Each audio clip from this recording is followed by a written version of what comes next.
Yini ekwenza ugcizelela amakhono kakhulu kangaka more than anything? Ngiyabonga kakhulu umbuzo wakho. Into ebanga ukuthi ngigcizelela amakhono kakhulu kangaka, okokuqala nje ngizoqala khona, ngiphuma kwifamily yamakhono.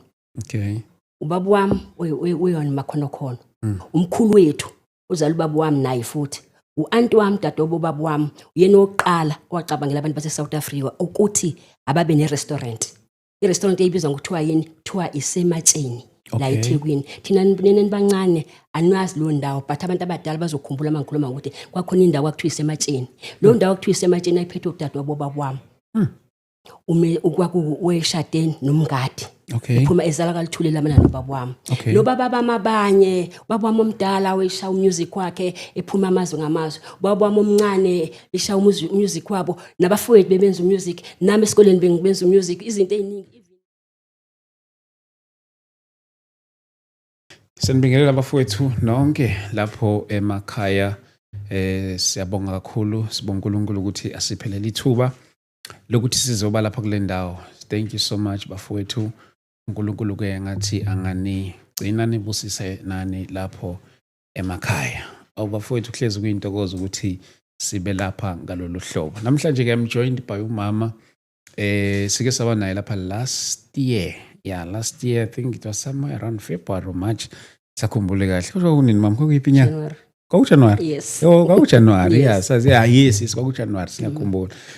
Sasikhuluma about the very relevant topic engikholwa ukuthi yabona njengoba January manje ngikholwa ukuthi it's very very very relevant, ikakhulukazi kunabantu abasuke bazamuke ezikoleni njalo omunye une stress akamukelwa ngeuniversity, omunye akazokwenza kanjani, the only option ayifuna nje ukuthi university. So nje namhlanje sina umama lapha ke sizwe ukuthi yini le siphathele yona namhlanje bekuloko sidala ke communicate manje ungaphe KZN mina ngalena kodwa uNkulunkulu seseze wasenzela leli thuba lokuthi sizoba lapha ngalolu hlobo. But before siqale ke kuyinqubo yethu la ekhaya ukuthi ngoba this is a Christian platform, siyasithanda ukuthi yonke into esiyenzayo siqale sikhuleke and then bese singena engxoxweni yethu yanamhlanje.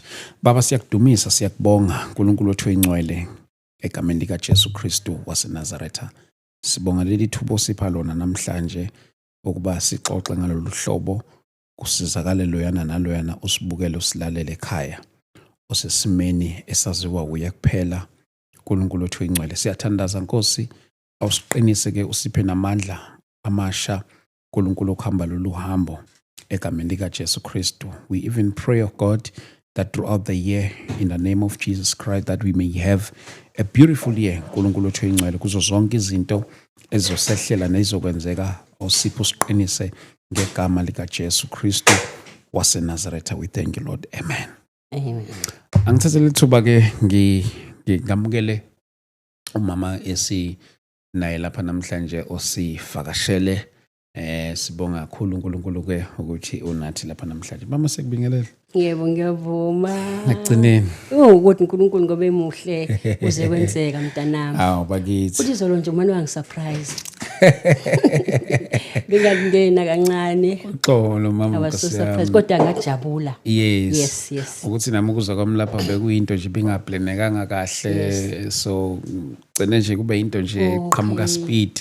Nasekukhumbula ukuthi hayi mama umunye nama appointment kumele sibe naye. So siyabonga kakhulu mama. Mhlambe ke nakubantu abaqalayo nokubona mama, mhlambe mama ungasenzela introduction kubantu abaqala ukubona. Okay mntanami, ngiyabonga kakhulu. Okay, sanibonani nonke bantu base Ningizimu neAfrika. Igama lami nguNomathamsanqa Balungile Muriel Luthuli Vumase. Oh yes. Right. Ngalesikhathi samanje namhlanje angiqala ukuba lana. Ngingafika unyaka odlule. Ngizokhuluma futhi ngayo indaba engizokhuluma ngayo namhlanje. So kusho namhlanje sengiya extend from what ebengikwenze last year. Yes, ngoba ngasho ukuthi ngisazoke ngibuye ngithi ubuya ngenxa yokuthi lento engikhuluma ngayo ithanda ukuthi ingaqhamu kahle kuthina abantu especially thina abantu abamnyama base South Africa. Ayikho kahle hle, kodwa manje ngiyafuna ukuyifaka ukuthi ingene ngale ndlela uzongena ngayo ukuthi wonke umuntu understand ngoba kuwona mgogodla wempilo yethu. Mama siyabonga kakhulu. Angeke ethola indawo yokuhlala bafo uSmall lapha. Ngeke angene lapha. Ahlale lapha ngoba manje lo muntu uzosebenza nathi. URice lapha ne? URice. Okay, no it's fine. Yes, sorry mama. Yeah. Khule. Yes. Yes mama. So ke ngalo ndlela ke ngithe noma singisekhaya bengivese kukhona emqondweni wami ukuthi vele ngisazolokhu ngibuya mhlawumbe ngizowenza noma ama podcast awu 4-5 ngoba ngenza ukuthi yonke into engizoyikhuluma bayi understand abantu ngoba ngibona ngendlela ebaleke ngakhona ngoba namanje akekho umuntu osekwakhuluma ngayo bese ngizokhuluma ngayo ngaphandle kwami amakhono eSouth Africa especially not in South Africa kuphela but iAfrica yonke as a whole mase ngiyibhekisisa kahle akuthina abantwana base South Africa noma abantu base South Africa aba nalolu size sinalo thina but ulusize sinalo alipheli lumile noma ngithi ngiyabuka ukuthi yena mhlambe khona uzolithinta akekho lithintayo the only thing to amathuba omsebenzi awekho amathuba omsebenzi awekho akhona mhlambe ezothatha abantwana aba few then abanye abantwana bahlale benjengoba benjalo bengazange bathole lutho ngeke ngatholi ulutho kwabo bese beqala umgwaqo itrati bebe yilokho nalokho kanti thina sise South Africa eSouth Africa sikiyona yona lizwe liphethe elumgogodla womnotho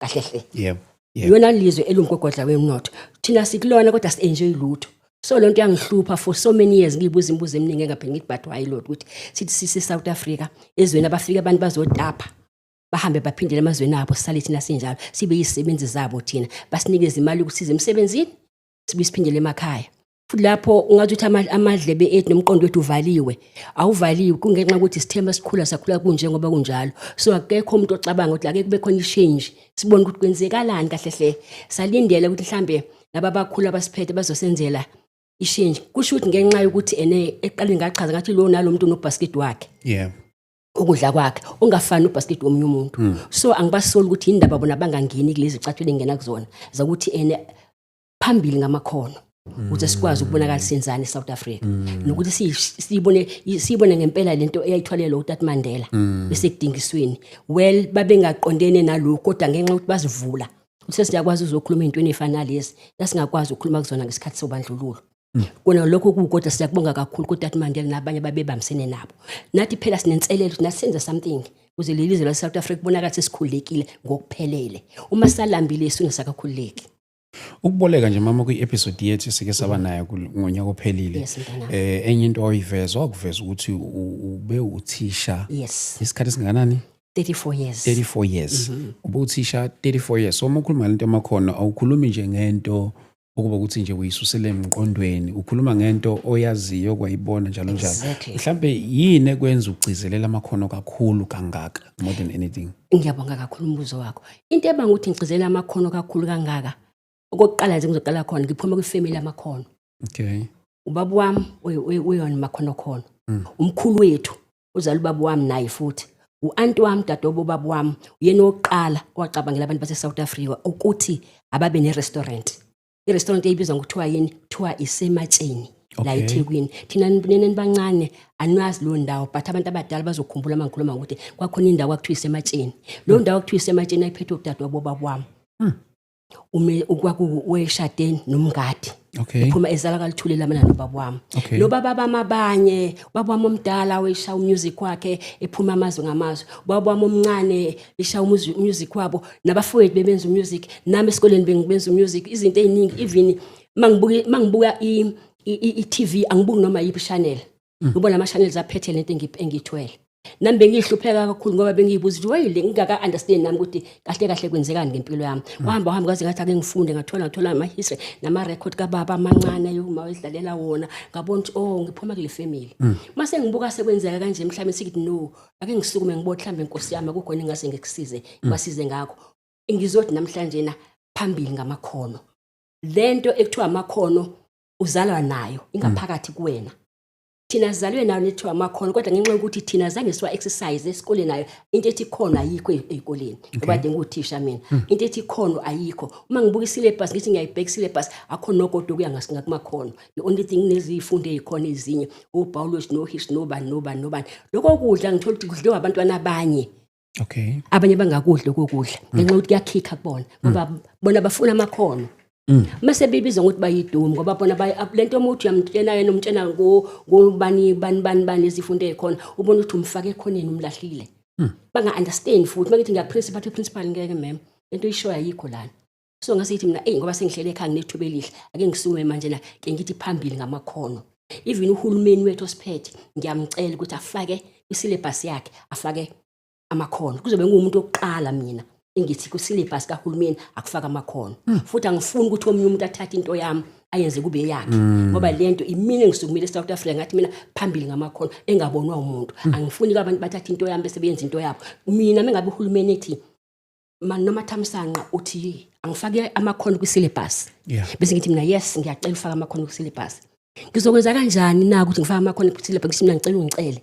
Ngizokwazi mina uzofika ngizo-explain ngamakhono ngoba into esegazini lami amakhono into engiyaziyo ngeke uzungitshene ngawo into esegazini lami ukuthi lo ngizothatha ngimbekela nomunye ngimbekela ngicela iqale ka-grade R amakhono akhupheke nawo umntwana ngoba khona laba abangayidingi i-biology ne-history nontontoni badinga lento engiyifunayo. Mebefika esikoleni bafuna bathi banikeze abantu basaphazele wonke amaphepha kuthiwa ukhethani ufunani abese ayikhethela umntwana ukuthi ufuna lokho abese qala-ke lapho iskills sakhe aqale uzohamba hambe ekhikho okunye endleleni aza qhubeka ekhikho okunye endleleni ngoba akakuthandi kakhulu. Uzobone na ukudla ekhaya makuphaki e-restaurant mufika e-restaurant uzofuna ukudla thola ukuthi lokudla okufunayo akukho bese uthi angisale singithatha noma yini ngoba khona ukudla ngilambile. Nabo ke kuzohamba kube njalo kodwa ngenxa ukuthi bazobe nayo lento yabe esemthanjini yabo yamakhono bazokhuphuka nawo baze bafike phezulu bafike mefika phezulu sekhetha ngempela kona into ayidingayo kakhulu. Ingakho ke ngithiya ke ngisukume namhlanje ngizothi phambili ngamakhono kodwa upart 2 wami kakhulu based on kubantu laba abaphethe izwe obani amakhosi asingene ke. Amakhosi namhlanje ngizocela wona ukuthi amakhosi ngiyabonga namhlanje ngizocela wona amakhosi ukuthi akakasilekelele kule vision yami enginayo ngamakhono. Bazosilekelela kanjani na le vision yami enginayo ngamakhono ngokuthi eindaweni zabo inkosi nendawo yayo.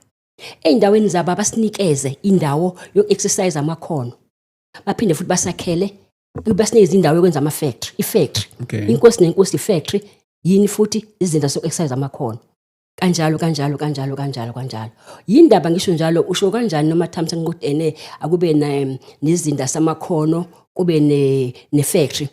Ngithi-ke manje ake kubuye lento eyenzeka kudala osikhula thina lapho baba bethu babesuka bahambe bosebenza eGoli. Mebefika eGoli bangawuthola umsebenzi ahlale eGoli ihleli kamfowabo ahlale khona ngawuthola umsebenzi omunye ezaqala ifamily entsha ngale ebeshiya ifamily ekhaya omunye azashonele khona eGoli. Engazanga abamazi ukuthi uphi njengoba sekwakhona ngoba khona ukhumbula ekhaya. Ngifuna yonke lento ngiyibuyise ngithi ake ibuye umuntu omnyama kabe akayiqaje naye ngokuba umuntu omnyama especially ezweni lakhe. So ngaleyo ndlela ke kuzoba khona i-factory phinde kube khona izinto zokuqhakaza amakhono. Uma bela sebewa practiceile amakhono abo sebengena e-factory sebenza umsebenzi manje nake. Bese bephuma beye emakhaya bazogibela amatekisi namabhasi umuntu awulala ekhaya. Aye kuhlala ehlathini umuntu ayi ngoba ethanda kodwa ngenxa yokuthi ayikanayo indawo kulala akukhona akazi umuntu lana usehlala nombi ngoba ulayineli ukuthola uqashwe emsebenzini ake iphume kubantu abamnyama lethi uzoqashwa uma ungaqashi ukuthi wena uhambe emhlabeni ungazange wenze lutho kanti ngaphakathi kwena kuyabila amakhono akeke akaphumele ngaphandle amakhono. Lokuzana amakhosi la kwaphethe akakasize kanjalo asinikeze indawo baphinde futhi bakhona umSamaria balungu naqala ngangikhulume ngabo umSamaria balungu bakhona abantu abanemali eSouth Africa lithi iqiniso singekuphikise lokho labo abantu abanemali eSouth Africa bangathi bayilahlile imali yabo uma benikeza thina ngoba senza amakhono nje senzani lapho senza ukuthi lo nalo muntu athole avuleleke ukuthi umuntu uthandana athi hayi mina ngithanda ukubhaka ngiyalinganisa athi umunye hayi mina ngithanda ukudweba ngiyalinganisa athi umunye hayi mina ngithanda umculo mina ngithanda ukuthi nokuthi anikeze ithuba umuntu enze lento engaphakathi kuyena azoyenzisisa ayithanda angakhethelwa ukuthi ufuna ukwenza akhethele umuntu atazenzele ngale ndlela athanda ukuyenza ngakhona.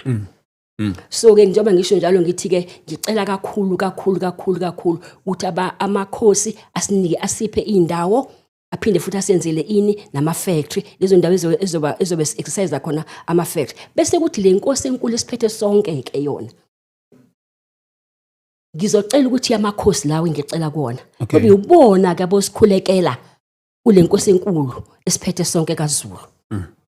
Basikhulekele kuyona ukuthi yona phela sonke singabakhe, singayibakhe sibheke yena. Masilambile nje, basilambe kanjena nje, asicela ukudla ukuthi asiphe, sicela ukuthi asilekelele sakhe lamakhono, ngoba mase sike sawakha lamakhono sobe sesikwazi ukuzondla thina, ungasekho umuntu obheke omunye umuntu, njengoba bayizibasho abelungu bathi isandla esokusiza esiseduzane nani nengalo yakho. Yebo. So ngalo ndlela-ke bahambe bosikhulekela kubayede, bathi nangu noMathamsanqa ethi bayede uyacela kuwena ukuthi ungasilahle singabakho.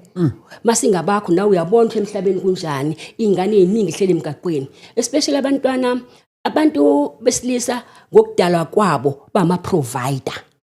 Njengoba nibona bebaningi kangaka bagqile emgwaqweni, njengoba bagcina sebehluleka ukuhlala emakhaya, bebona uma wakhe ehlule ukuthi abathengele ukudla, athathe imali ezalukwazi leholwayo, athenge impuphu noshukela noflawa, kunganele ukwanela. Agcina umfana esethe ngeke ngiyapho ngihlangana nabo ngixoxe nabo ngithi bafana bami ngixoxa yini emakhaya, ngoba lade nguthisha ngibafundisa abangani bami. Ngixoxa yini ngempela, bathi masikwazi ukuhlala sibukela uma ugogo noma bengazi bazosinikani.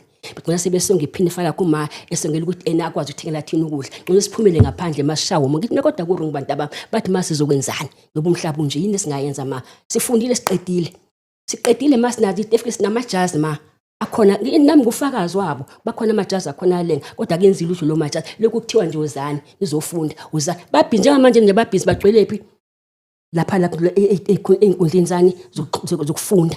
Ba-register abantwana benza ukuthi ugogo khipha imali yokugcina noma khipha imali yokugcina, ngoba nje umntwana ama-register uyabuza uzohlala ekhaya naye. Akekho futhi umuntu oyibonayo lento. Uthi lokhu kuqhubekile nje South Africa, kuqhubekile, akekho umuntu othi hayibo nithini ngoba lento kade sayiqala kuyenzeka ukuthi ake sizamene enye indlela, kodwa akekho oyibonayo lento. So yimina lento yangihlupha yangihlukumeza ngaphakathi ukuthi ngeke ngamakhono we can do things. Ngamakhono ethu sinawo ngaphakathi, yes we can do things. Uyabona nje lezi imbali ezibekwe la, yes, athi omunye umuntu, yes, wazenza even ihlahla ngasathe eminyango ubuye nasendlini ufuthatha ama-colors, different colors, elikuzana okuhlobisa, ufake umbalo yellow, obovu, ogrey onjani, phuma ihlahla esihle uhlobise ngaso usuthola imali.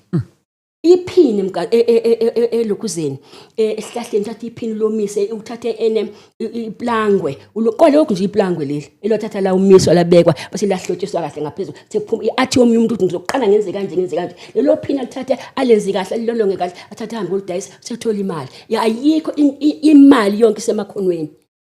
Njengoba bawona bengena ngezikhwama ezinkulu nje laba bangaphandle, manje sengibuka enye system abayenzayo.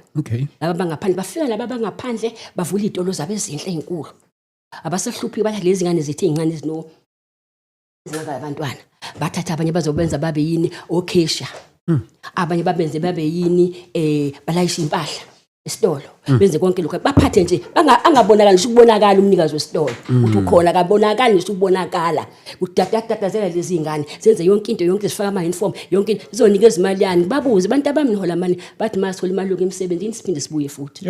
Abekho wrong, bakhuluma iqiniso. Sinikezwa nje imali CMC, asikwazi ukuthi sibonga wona lokho okuncane abasinika kona ezweni loba. Ezweni labo iqiniso liyafuneka ngela ngeliphume. Izweni labo banikeza imali yokuya emsebenzini nobuya emsebenzini, konke lokho kuyangigulisa mina, ngithi ngeke kungenzeka kanjani koze kube yinini siphila lempilo, akekho bekhona ushintsho. So mangabe ukuthi ngempela bonke abantu bayayizwa into, bayayibona futhi nabo ukuthi ngempela akekho bekhona indlela esikwenza ngayo ehlukile kunalesi esenza ngayo njengamanje. One ebengithi ngizocela futhi okunye, ngizocela ukuthi ke emakhaya ke njengoba kusenjena nje ikhaya nekhaya abeke bebe nezingadi ezintathu. Ekhaya nje ingadi yokuqala kuzobe leya yokuthi yokwenza uzenqatha njengani carrot, imfino inhlobonhlobo, umbili, ubhatata, amadumbe, kanjalo. Bese bakhona ingadi futhi esibili. Ingadi esibili yani ama-fruit. Siyazi thina la njengoba sila kaZulu Natal idominate kakhulu umango ukhona, ubanana ukhona. Kwezinye indawo nakhona khona okunye amapetshisi, khona ontonto umuntu bazobona ezweni indawo abaphila kuyona yini abangase bakwazi ubayenze. Baqale ukudla lokho engikushoyo ngikhuluma ngayo ingadi yokudla, bephinde batshale ingadi yani ama-fruit. Phinde kuzoba khona ingadi yesithathu yemithi leyo yomkhuhlane. Ingadi yesithathu akube khona olamula. Kube khona obani laba lezinto lezi eziqotho bayazazi imithi nje yemkhuhlane sonke siyayazi iboza nontontoni lenze lezo zinto ezibanga ukuthi mangabe umuntu phethwe umkhuhlane aphuze kuzona abese yaphila. Akube khona kokuthathu umuzi nomuzi lapho siphungula ini siphebeza indlala siphebeza ukuyezitolo ngoba asinayo nalo mali ukuyezitolo siyafisa kodwa imali ukuyezitolo asinayo ngoba sibophi thina abantu base South Africa ahlukene nabantu abasejele.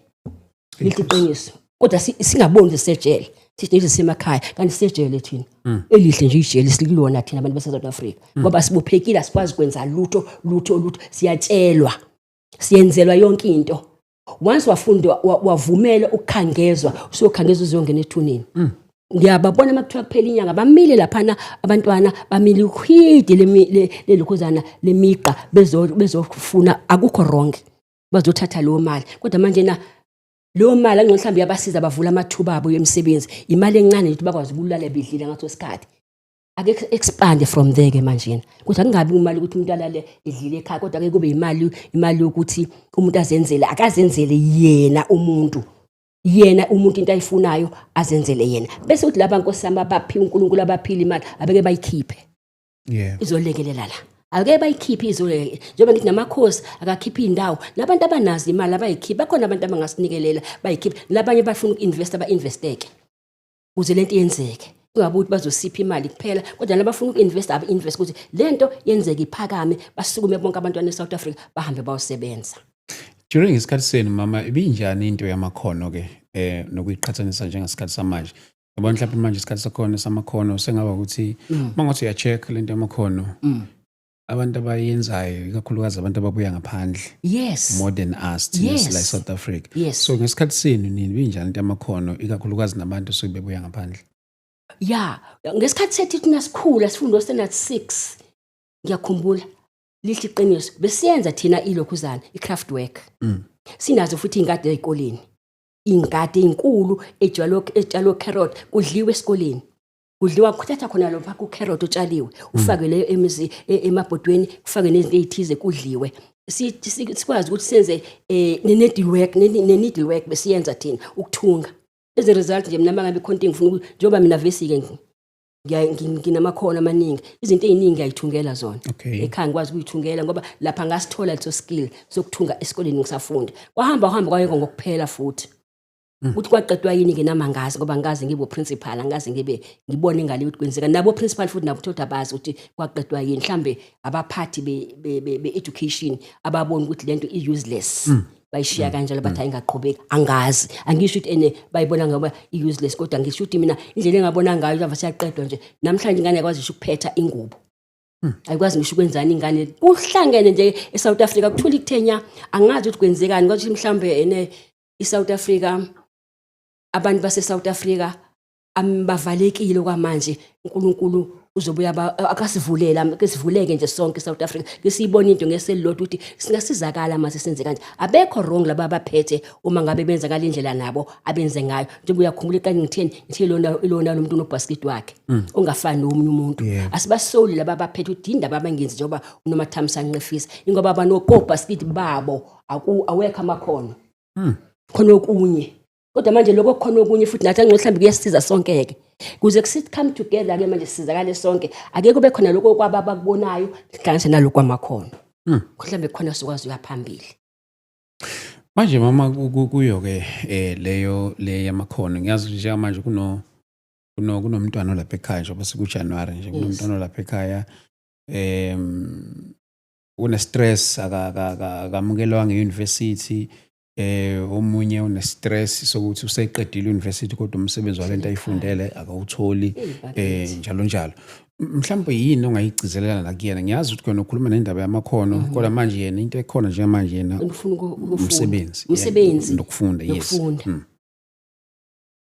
lapho ngizothi kuthanda ukuba into enzimana ngoba ukhule yena azothi fanele aqashwe yizwa into engishoyo fanele asebenza aqede ahambe uqashwa manje mangabe engasaqasheki useba stressed uthi hayi manje mina ngangawuthola umsebenzi ngoba phela kufanele ngithola umsebenzi ngiqasheke kanti umsebenzi useduzane nengalo yakhe umsebenzi useduzane nengalo yakhe.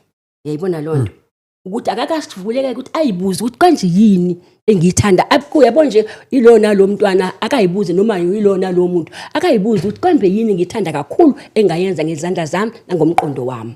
Ayibuze lo mbuzo uyayithola impendulo. Mhlawumbe ithi impendulo yayo ungakwenza ngoba uyathanda vese ukwenza ukuthi nokuthi uyalithanda ikhishi ungakwenza kube uyingene ekishini.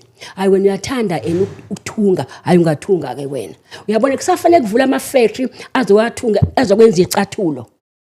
Uvula ama factory azokwenza kusekuningi ngalolu hlobo engakazi ngibona ngoba nabo abelungu kunama factory abaqede kwangena thina abantu abamnyama sikuthina sesiphethe ama factory bawavala abelungu. Okay. Avaliwe maningi khona.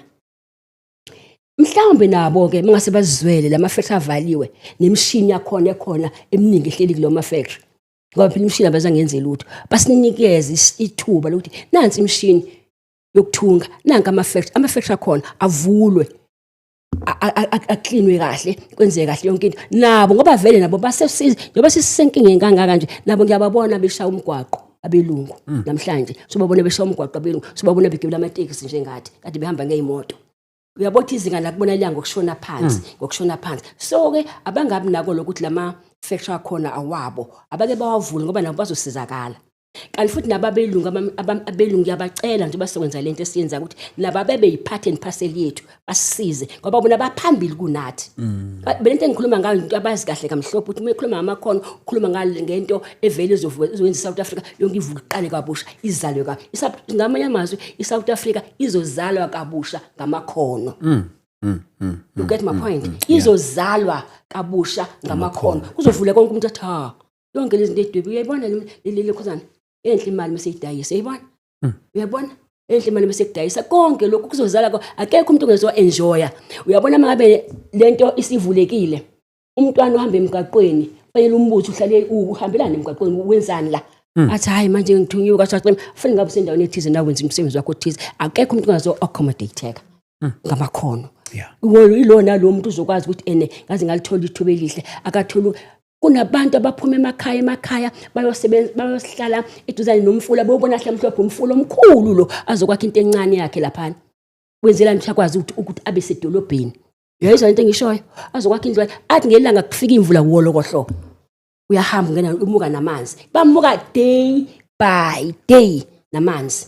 Bekhedwa nemhosha ngoba bayishutheka khona. Babajahu bayitshela umqondo wabo ukuthi ngiyothola umsebenzi ngoba ngafika edolobheni kanti nasemakhaya umsebenzi angawuthola.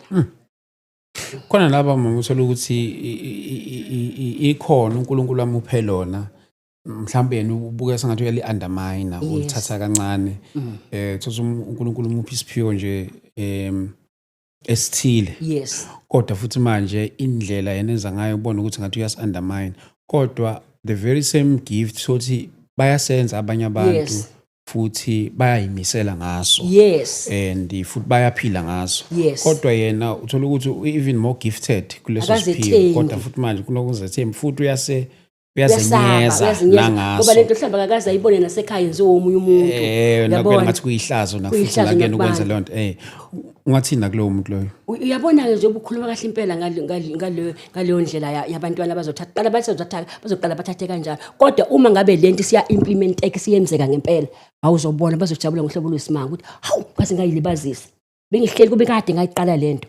Bengihleli lokhu ngaboni ngoba make kwaqalwa nje kwameka kwaqalwa nje kwaqalwa uzobona wonke umuntu uzokhululeka ngeke umuntu uzokhululeka. Ngithe mina ngisho noma kuthiwa usuqeda 60 years as long as ama part of your body efunctiona kahle woza na uzuqasheka ngoba uwena othenga izinto 60 years ngingasebenzi ngenxa ukuthi amathuba emsebenzi ayengekho.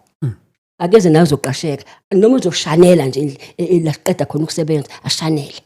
Yizwa lutho ngishoyo Anje lokho azobekwenza nje ukuthi sengithinga imidala abantu abami kodwa ngizokwenza ukuthi kube khona imali engenayo. Khona abantu abangakaze bahole nje imali yakhe ethi yena. Useze ugugile no 70 years kodwa akakaze ayihole imali ethi nje le mali nje ithi mina. Uzokajabula ukubona nje u500 wakho ungene qeqeqe. Kuthiwa na u500 wakho ungenile. Ajabula hawu nami senginemali. Uyayizwa into engishoyo. Sozala kabusha. Ngamnyama sizozalwa kabusha eSouth Africa uma senza amakhono. Yes. Yo bafowethu neIsrael lapha emakhaya indawo yamakhono engikholwa ukuthi wonke umuntu kumele kube ukuthi into ayithatha serious okwangempela. Ngiyakhumbula naqala ngake ngasho ngisazi ngangikhuluma nobani ngithi yazi kwesinye isikhathi uthola umuntu usothi sesikoleni wenza something uthothi mhlambe kukhona amanye ama-angles namanye ama-side okungahambi kahle khona, kodwa lo muntu lona uyimangazi uyibuza ukuthi lo muntu indlela uNkulunkulu amuphe ngayo ufica akwazi ukukhenika imoto into angazange azayile esikoleni, kodwa kunabanye abantu abakwazi ukuya esikoleni awufundela ukukhenika, kodwa yena ukwazi ukuthi akhenike imoto into angazange azayile ngisho esikoleni, ukwazi ukufaka ugesi into angazange azayile ngisho esikoleni. Kuyithalenti lakhe aliphiwe uNkulunkulu. Uzibuza lo muntu wayifundaphi lento ngempela and unga-understand kanti isiphiwo asiphiwe uNkulunkulu. The moment ukwazi ukusebenzisa your gift ebese uphila ngayo, ayikho into engakuhlula empilweni. Into esihlulileke nesinikeza inkinga kakhulu ukugijimela izinto esingaphiwanga zona kanti ezinye zabantu. By the way ke impilo ihlezi impilo ke ngoba vele sisesikhathini la khona wonke umuntu udinga something into azoyenza ukuze akwazi ukuphila. But the moment manje wathola into uNkulunkulu akuphe yona ozokwazi ukuthi uphile. Yabo nje mama, kunabanye abantu uthole nje uNkulunkulu umphile nje ukuthi umele ayikho into angazi ukuyidayisa. Ngiyibona nje uyadayisa nje. Uyadayisa nje ekhaya. You see and unesiphiwo sokuthi into edayiswa uyena. Ngisho ukuthi ngambeka nami angeke adayise njengami, yena ngadayisa into ethile nje before ilanga liphele kudala adayisile waqeda futhi isiphiwo sakhe lo yebo. Kodwa manje kulento yokudayisa nakulento ngazi nako yona lento ama-talents yabo nje kakhulukazi lento zokudayisa nezitolo uyabona ukuthi kubuka sengathi siyithathwe over. And nalaba ngaphandle sebeyithathe over lento yema-tuck shop njalo because abanye bethu bebeyithathela phansi ukuthi hayi mina ngisenginesitolo ngidayisa amagwinya nje ngunamba bani mina, kanti le gang yangaphandle yangena yathatha over indaba yama-tuck shop because mawuthi uyabuka manje mawuthi elokishini each and every corner ngeke ungasithola isitolo hayi mina lento yangixaka. And into engixake kakhulu ngixake ukuthi labantu bangaphandle bafike kade besinabo abantu bebenazo izitolo zabo yebo lonto bedayisa, kodwa bafike nje babavala laba basikuba yibona futhi akekho umuntu abakhulumelayo ukuthi kwase kashabalala lokho kwabantu bala eSouth Africa, kwase kuphasa lokho abantu bangaphandle abakhulunyelwa umuntu kubonakala sengathi nje kuyinto enhle. Ngithi mina khona lapho futhi angibasoli laba bangabakhulumeli ngenxa ukuthi bona abanayo le gift esinayo thina ye-talent lokuthi uyisebenze. Babona nje kuyinto enhle ukuthi noma laba bangathatha. And ngithe sekuningi kusafanele sichaze sikusho ngoba ngelila ngelafuneka iqiniso liyamkhulula umuntu. Yes. Labantu bangaphandle abagcwele la eSouth Africa akuyo kade bengekho la eSouth Africa, beze ngoba bazothola amathuba ani ababona kunamathuba amahle bazo exercise amakhono abo ngoba thina sinawo amakhono. Okay, ngithi-ke kumina kubona ke asixabene nabo abafowethu nodadewethu. Sizwe kahle lento. Abafowethu nodadewethu actually siqhamuka ndawonye. Kwase kuba sasplita kanje. Kodwa manje kuyazwela kuthina ukuthi thina sithola ilutho ngalo mnotho okhona la kuthola bona. Ngithi-ke mina ke asingabaxwayi. Asithi mase senzile thina njengoba ngithi manje aqala kusukunywa kwenziwa amakhono. Mase senzile thina amakhono laba abaphuma ngaphandle abaphindele emakhaya abo sizofika sobasiza nabo ukuze amakhono aphakame. Ngoba angeke sihlale ndawonye sibaningi kangaka sizopitshana sihlale ndawonye sizophefumulani sizoyithatha indawo yokwakha. Ngoba kumanje abantu bale South Africa bona bakabi khona abantu abangakabi nayo imizi. Khona abantu abasahlala emjondolo uthi mangabe umntwana ekakhohlwa ikhandlela lashe ikhandlela kushise yonke into ekhona endlini ngenxa ukuthi abakakwabona bakabi nayo indawo ezinhle zokuhlala emakhaya. Mase kuqhamuka labangaphandle ke manje sebezokwenza kube more uhlupheke eSouth Africa. Sithi thina kasinixwayi siyanithanda kakhulu kodwa hambani emakhaya mase nifundile ngoba nathi mase sifundile kahle amakhono la wethu sizofika sizonisiza nani ngamakhono ihambe futhi iprogress. Khona indawo engithandayo angazi noma mhlambe ngirongi ningixolele abantu base South Africa ahambile ama-Nigerians when it comes to amakhono. They are gone ama-Nigerians when it comes to amakhono. Angazi noma ubudomu bami yini ke mangibuka i-TV nje 190 hlale ngibuka 190 ayikho into abangayenzi ngezandla zabo even i-material baphuma nematerial ungazi ukuthi kanti bahambile ama-Nigerians. So ngiyawacela ama-Nigerians ukuthi akeze azosiza South Africa. Njoba senza indaba zamakhono abeza ama-Nigerians ahambile aphiwe ngohlobo oluyisimanga. Ama-Nigerians most of the time aqhamuka namakhadi. Nikezwe omunye ikhadi lapho mina ngenza lokho noma uyamnikeza kanjalo ngoba sebewelapho bona. Yeah. Ukuthi nami i-map of the world long time ngayigcina kuyibuka.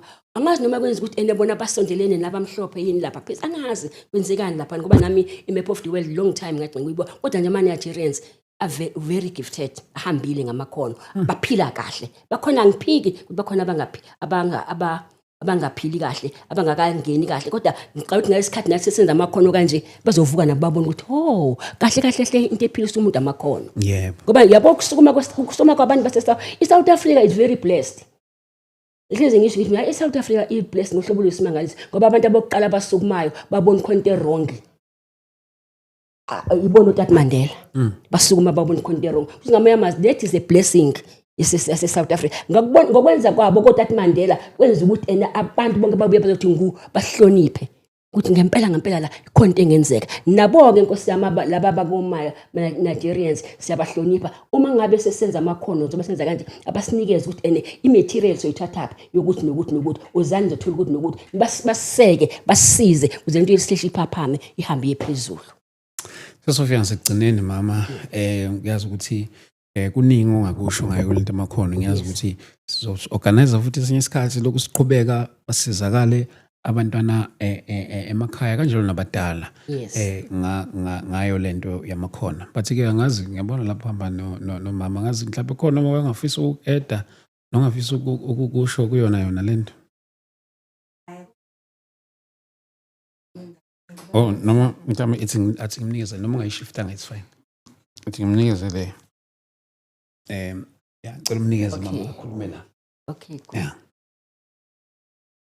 Ayincanza kukho kuyisimanga engakusho noma mhlawumbe engakeda ngicabanga ukuthi uma usethinte ama-angles amaningi yikho nje ukuthi ukunxusa abantu base South Africa ukuthi asisukumeni umbi lapha eminyango kulanjiwe every corner you turn ubona abantu balambile abantu sebehlala emgaqweni ingane sezidla ama-drugs and mina ngiyathanda ukugcizelela indaba yaseyikoleni.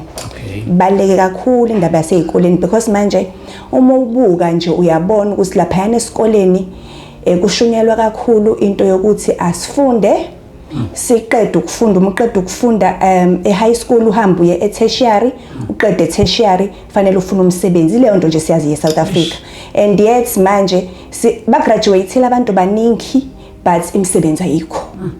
Abanye indlela esesibaningi ngayo eSouth Africa uthola ukuthi umntwana osewuqedile kalowo matric sekunzima kwakuthola isikhala ke manje tertiary.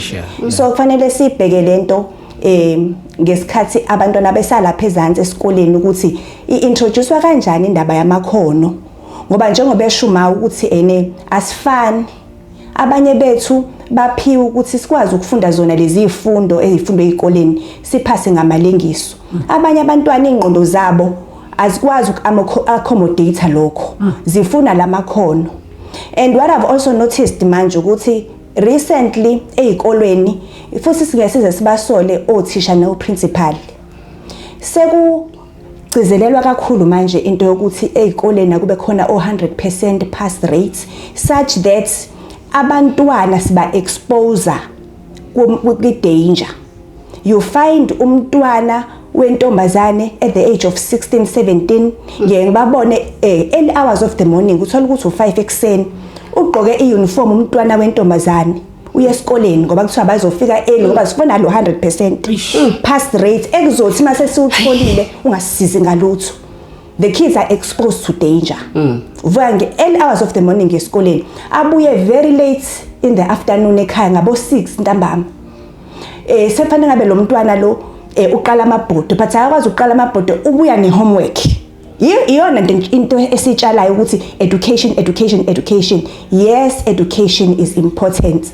But we need to strike a balance. Yeah. Small, don't you want to ask anything or to add anything? To add, ngithi ngihlala ngihlupha ngothisha Sunday school esontweni, so I focused more on my teenagers. Ngithi ku into iqala ekhaya. Mawumzali. Uyazibona ingane zakho. I'm a mother of 2 by the way. Ingane yami ufunda grade 8 enye iyofunda grade 6. Ngiyamazi lo oyofunda grade 8 ukuthi ubheke iphi. Sengiyazi ukuthi because ngimbonile mina into ekuyena. Ngihlala naye ngiyambona. She's very good with money. Into a point where kunabantu abamkweletayo but she's only 13. So sengiyazi ukuthi hayi usisi uyaka finance, understand? Bese umfana wami ubusy la kuma gadgets, computer science. Sengiyazi ukuthi ingane yami yangakuphi, lo uyangakuphi, lo uyangakuphi. So ngizomyielda to that direction. Engiyibonayo kuyena ukuthi hayi mntanami at the age of 10 years uqala ubolekisa ngemali uyazalisa ngithi mina ayi yakho sithanda sami kwamina ngize ngiboleke kuyena.